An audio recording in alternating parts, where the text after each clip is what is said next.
Bueno, bo día. Queremos, desde el Grupo Confederal de Unidas Podemos en Como Poden en Marea, valorar hoy de nuevo el contenido de este dictamen, que, como ya dijimos este lunes, es evidentemente insuficiente, aunque todas aquellas cuestiones que ya estaban ratificadas el lunes las compartimos, pero decimos de nuevo que no nos llega. Y no nos llega porque en esto nos va la vida. Por eso hemos querido hoy, aparte de votos particulares, presentar esta enmienda a la totalidad. Esta enmienda a la totalidad tenía 4 ejes políticos y tiene 4 ejes políticos, porque nos parece que hacer de la lucha contra las violencias machistas una cuestión de Estado es algo que tiene que ser un poco más serio y más profundo y más decalado que las medidas que se han aprobado en este dictamen.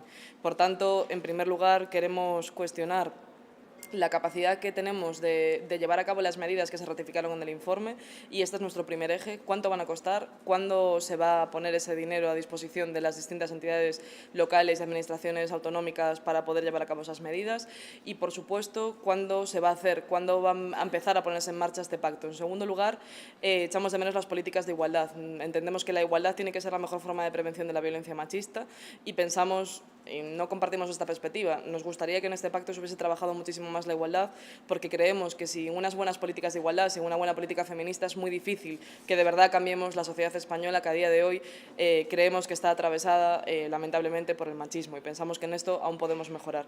En tercer lugar, falta un enfoque feminista en este pacto. Falta un enfoque global que supere el marco conceptual y político y legislativo de la Ley Orgánica 1/2004. Pensamos que hay que hablar de todas las violencias machistas y que si no lo hacemos de forma integral y que si no lo hacemos dando medidas concretas para todas las formas de violencia, pues estaremos generando de forma no sé si consciente, pero desde luego la realidad es así, víctimas de primera y víctimas de segunda. No es lo mismo ser una víctima de violencia machista cuando tienes un empleo o cobras 600 euros que serlo cuando cobras 4.000. Por eso tiene que haber medidas efectivas que garanticen la independencia económica de las mujeres. Y también nos sorprende que este pacto haga diferencias entre lo que tiene que ver con la violencia sexual y lo que tiene que ver con la violencia doméstica. Entendemos que para la sociedad española es de sentido común que tanto ser violada como que tu exmarido o tu marido te pegue y te insulte en tu casa es igual de machista. Y, por tanto, pensamos que las soluciones que se tienen que dar a estos problemas tienen que ser integrales y por supuesto, lo suficientemente buenas como para solucionar la vida de estas mujeres y evitar que sigan sucediendo estos casos.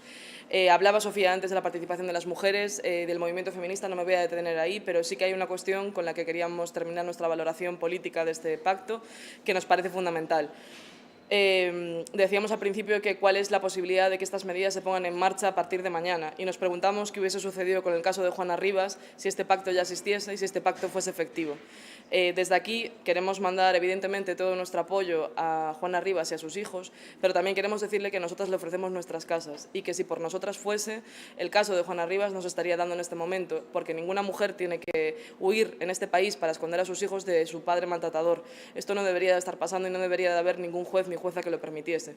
Y por esto buscaremos las formas de exigirle explicaciones y la posibilidad de mediar en el caso a la ministra de Sanidad, Servicios Sociales e Igualdad, por supuesto, porque nos parece que en el momento en el que con este pacto decimos que la lucha contra la violencia machista es una cuestión de Estado, ya no es suficiente con que se hagan determinadas declaraciones en el ámbito institucional, sino que esto pasa a ser una cuestión política de primer orden. Y creo que en esta Cámara las legisladoras no podemos consentir que una mujer esté en esta situación de vulneración absoluta de derechos humanos y que no hagamos nada al respecto. Para esto sirve este pacto y este es el mensaje que queremos transmitir.